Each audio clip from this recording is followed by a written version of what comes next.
Hi everybody, welcome back to the channel Shipra Mishra. This is Shipra Mishra and I hope you guys are doing fine. So word limits एक बहुत बड़ा problem हो सकता है English के paper में, क्योंकि कभी कभी क्या होता है जब किसी भी क्वेश्चन के साथ में एक वर्ड लिमिट अटैच होती है तो हमारे को ऐसा लगता है कि यार मुझे कुछ भी करके अपना आंसर इसके अंदर फिट करना है। बहुत बार तो लिमिट को बच्चे समझ जाते हैं कि इतना तो लिखना ही है, जैसे कि अगर 50 वर्ड्स की वर्ड लिमिट होती है तो बच्चे सोचते हैं कि 50 तो लिखने ही है, जबकि वो वर्ड लिमिट होती है दैट मीन्स आपका आंसर उसके अंदर अंदर खत्म होना चाहिए। अब कभी कभी ऐसा होता है कि हमारे आंसर्स उसके अंदर खत्म नहीं हो पाते हैं तो हमें ऐसा लगता है कि हमारे मार्क्स कट हो जाएंगे, डिडक्ट हो जाएंगे। तो ऐसे में हम क्या करें? सबसे पहली चीज तो ये समझिए कि वर्ड लिमिट लगाया क्यों जाता है। वर्ड लिमिट इसके लिए लगाया जाता है ताकि आप अपनी इंफॉर्मेशन को ब्रेविटी के साथ में लिख सकें, मतलब एक कंसाइज और प्रिसाइज मैनर के अंदर प्रेजेंट कर सकें।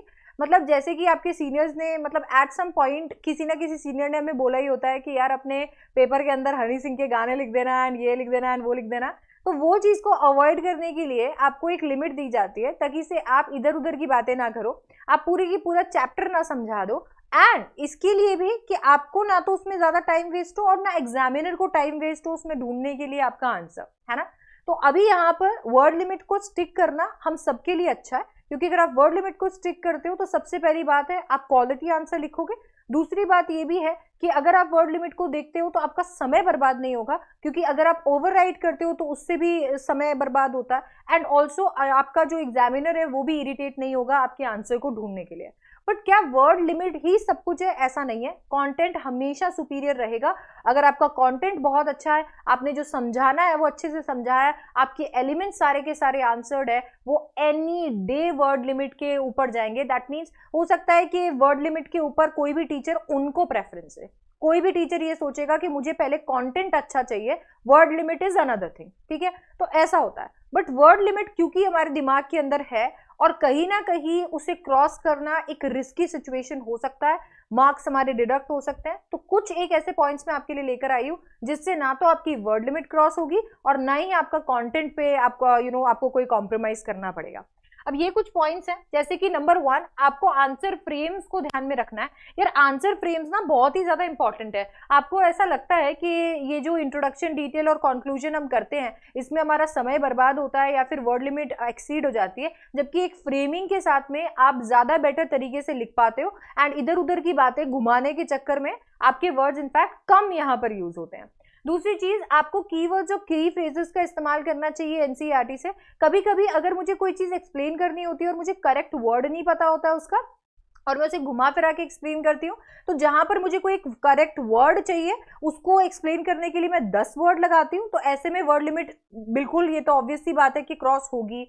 तो इसके लिए आप अपनी एनसीईआरटी की जब भी रीडिंग लगाएं, या अगर आप लगा चुके हैं तो जो भी वर्ड्स आपके सामने आए हैं जो थोड़े डिफरेंट है, जिन्हें आप अपने आंसर्स में यूज कर सकते हैं, उनका प्रयोग कीजिए ताकि से आपको उन्हें एक्सप्लेन करने के लिए 10 वर्ड ना लिखने पड़े। अवॉइड ओवर एक्सप्लेनेशन और डिटेल डिस्क्रिप्शन। जहां पर आपको डिटेल डिस्क्रिप्शन नहीं मांगा है किसी चीज का, उसे करना अवॉइड कीजिए। आप ओवर एक्सप्लेन करना अवॉइड कीजिए। फॉर एग्जाम्पल, अगर मैं डेरी और मिस्टर लैम की मीटिंग को बताना चाहती हूँ और ये समझाना चाहती हूँ कि डेरी की मीटिंग मिस्टर लैम के साथ में जो हुई थी वो उसके लाइफ का एक टर्निंग पॉइंट बन गया। अब ऐसे में अगर मैं आंसर लिखूंगी तो मैं ये इतनी छोटी छोटी डिटेल्स यहाँ पर नहीं बताऊंगी, जैसे कि डेरी को मिस्टर लैम ने बोला ओ वॉच द एप्पल्स, एप्पल संभाल के, एंड देन उसके बाद में मिस्टर लैम ने उसको बीज के बारे में बताया। मैं यहाँ पर कोशिश करूंगी कि इसका जो निचोड़ है मैं उसके बारे में डिस्कशन करूं कि किस तरीके से मिस्टर लैम ने उसका परसेप्शन चेंज किया। तो मैं छोटी छोटी चीजें जो है कि मैं तो यहाँ पर आ रहा था या मैं यहाँ रुकना चाहता हूँ, ये जो डायलॉग्स आप रिपीट करते हो, कभी कभी आप ओवर एक्सप्लेन कर देते हो, आप इनको मत कीजिए। आप इनका जो निचोड़ है, आप इनसे क्या सीखते हो, आप वो यहाँ पर लिखिए। इससे क्या होता है, आपकी वर्ड लिमिट क्रॉस नहीं होती। नहीं तो बहुत बार क्या होता है, जब आपको आंसर लिखने के लिए दे दिया जाता है, क्योंकि आपने चैप्टर इतने अच्छे से पढ़ा होता है और इतने अच्छे से आपको याद होता है, आप लिखना शुरू करते हो और छोटी छोटी डिटेल्स भी आप मेंशन करने लग जाते हो और वर्ड लिमिट एक्सीड हो जाती है। तो मेक श्योर कि उनमें से आपने जो सीखा वही आप बताएं जो कि आंसर के लिए रेलेवेंट है। यूज सिंपल सेंटेंसेस, ये तो मैं आपको ऑलरेडी ग्रामर वाले वीडियो में भी बता चुकी हूँ। सिंपल सेंटेंसेस का प्रयोग कीजिए, क्योंकि सिंपल सेंटेंसेस में आपके बहुत ज्यादा कंजंक्शंस और ये सब कुछ जो है, और वो बनाने के लिए इंटायर आपका फ्रेम करने के लिए जो भी मेहनत होंगे, जो वर्ड्स होंगे, वो बचेंगे। छोटे छोटे सिंपल सेंटेंसेस बनाएंगे तो वो ज्यादा बेटर दिखेंगे। हो सकता है कि ग्रामेटिकल एरर्स तो कम हो ही हो, बट इसके साथ साथ में उनको ज्वाइन करने के लिए जो आप 150 कंजंक्शन और वर्ड्स का इस्तेमाल करोगे वो भी बच जाएंगे। Focus on answering each and every element in the question. आपका फोकस सब चीजों को छोड़ के एक चीज पे होना चाहिए कि आपके क्वेश्चन में कुछ एलिमेंट्स है और उन एलिमेंट्स को आपको आंसर करना है। आप उन्हीं पे फोकस कीजिए और उसी के हिसाब से अपने क्वेश्चन की फ्रेमिंग कीजिए, बाकी सारी चीजें छोड़ दीजिए। अगर आप उन्हीं को आंसर करने पे फोकस करेंगे तो वैसे भी आप बाकी सारी चीजें मेंशन नहीं कर पाएंगे, और अगर आप वो मेंशन नहीं करते हैं तो आप ये ओवर एक्सप्लेनेशन से बच जाएंगे। अच्छा, कभी कभी एलिमेंट्स आंसर करने के चक्कर में अगर वर्ड लिमिट एक्सीड हो रही है तो वो एकदम सही है, क्योंकि मुझे ऐसा लगता है कि सीबीएसई जब 2 नंबर के क्वेश्चन में 3 क्वेश्चंस पूछ लेता है तो वो भी ये चीज एक्सपेक्ट करता है कि बच्चा यहाँ पर आंसर अच्छे से लिखेगा। शायद इसी चीज को ध्यान में रखते हुए उन्होंने वर्ड लिमिट को अपना बढ़ा भी दिया है। तो आप भी इस चीज का ध्यान रखें, हर एक एलिमेंट को आंसर करें बट ब्रेविटी के साथ में। ऑलराइट, नेक्स्ट और सबसे ज्यादा इंपॉर्टेंट पॉइंट जो है वो ये है कि बहुत बार वर्ड लिमिट से बच्चे इतने ज्यादा डर जाते हैं कि जैसे ही वो आंसर लिखते हैं अपने आंसर में वर्ड्स को काउंट करने लगते हैं। इसमें बहुत ज्यादा टाइम वेस्ट होता है, और इसके साथ में कभी कभी तो आपको ये लगता है कि अब मेरे को मेरे कंटेंट को कॉम्प्रोमाइज कर देना चाहिए क्योंकि मेरे पास सिर्फ 10 ही वर्ड्स बचे हैं लिखने के लिए। ऐसा मत करो। अभी कोई हॉरिजॉन्टल शीट अगर आपके पास घर में हो, या आपके स्कूल की कोई आंसर शीट के कुछ पेजेस अगर आपके पास फ्री पड़े हो, तो उन पे एक 2 नंबर का और एक 5 नंबर के क्वेश्चन को, या फिर अगर 10th इस वीडियो को देख रहे हैं आप अपने शॉर्ट आंसर या लॉन्ग आंसर वाला जो क्वेश्चन है उसको वहां पर आंसर कर लीजिए। अब जैसे ही आप उसे आंसर कर लेंगे तो आपको पता चल जाएगा कि आपका शॉर्ट आंसर क्वेश्चन कितने लाइनों में आता है और लॉन्ग आंसर क्वेश्चन कितने पेजेस में आता है या कितनी लाइनों में आता है। अब अपनी अपनी हैंडराइटिंग के अनुसार उस चीज को अपने दिमाग में डाल दो। अगर आप एग्जाम के अंदर राइट साइड पे भी मार्जिन बनाना चाहते हो तो ये प्रैक्टिस राइट साइड पे मार्जिन बनाकर ही करिएगा, ठीक है। तो अब जैसे ही आपने ये चीज कर लिया तो आपको पता है कि मेरा शॉर्ट आंसर टाइप क्वेश्चन 5 से 6 लाइन में आता है, या फिर मान लो मेरा long answer type question 1.5 page के अंदर आता है।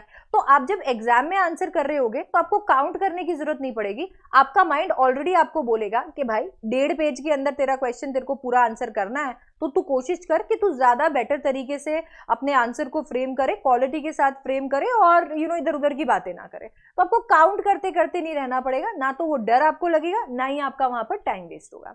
इसके साथ में सबसे ज्यादा इंपॉर्टेंट है आपको अपनी राइटिंग को इंजॉय करना। मैं हमेशा कहती हूँ यार, इंग्लिश इसके बाद में गॉड नोस तुम कब पढ़ने वाले हो, कब तुम लिटरेचर के आंसर्स करने वाले हो। साल भर ही तुमने अच्छे से नहीं पढ़ा है तो अब तो क्या ही पढ़ोगे। तो अब जो भी तुमने जितनी भी मेहनत साल भर की है, जितनी भी मेहनत तुमने फेब्रुअरी अलोन में की है, और जितनी भी मेहनत तुम अब करने वाले हो, ये सारी मेहनत उन 3 घंटों के अंदर पता चलेगी। अगर तुमने इतनी सारी मेहनत की और तुम 3 घंटों के अंदर अपने आप को एक्सप्रेस नहीं कर पाए, वो चीजें नहीं लिख पाए जो कि तुम्हें आती है, तो सारी मेहनत वेस्ट हो जाएगी। मैं मन मन में क्या सोचती हूँ, मेरे को अंदर कितने आंसर्स आते हैं, वो टीचर को नहीं समझ में आएगा ना जब तक मैं उन्हें नहीं बताऊंगी। तो जब भी अपने क्वेश्चंस देखो, उन्हें ऐसा सोचो कि मेरे को इसको आंसर राइटिंग को खूब एंजॉय करना है, मैंने सारे मोमेंट्स याद रखने हैं अपने सारे चैप्टर्स के, और उन सारी चीजें जो मुझे याद है उसे मेरे को इसके अंदर लिखना है। एक एक क्वेश्चन में मैंने आग लगानी है, मतलब हर एक जो क्वेश्चन है उसको एकदम बढ़िया तरीके से लिख कर आना है। जब आप खुद को एंजॉय करोगे तो ये बाकी सारी चीजें मैटर नहीं करेगी। At the end of the day ये बैटल आपकी है और आप इसे जीत सकते हो। You are the best person जिसको पता चलेगा कि उसकी वर्ड लिमिट कहाँ पर एक्सीड हो सकती है, कहाँ पर वो कंट्रोल हो सकता है। तो believe in yourself and your content and your preparation and you're good to go. Okay, तो that's pretty much it for this video. आप इस वीडियो को जरूर लाइक कीजिएगा, अपने फ्रेंड्स के साथ जरूर शेयर कीजिएगा, और चैनल को सब्सक्राइब कर लीजिएगा इसी तरीके की वीडियोस के लिए। एंड मैं आपसे मिलने वाली हूँ नेक्स्ट वीडियो में। Till then bye bye, take care, I love you guys.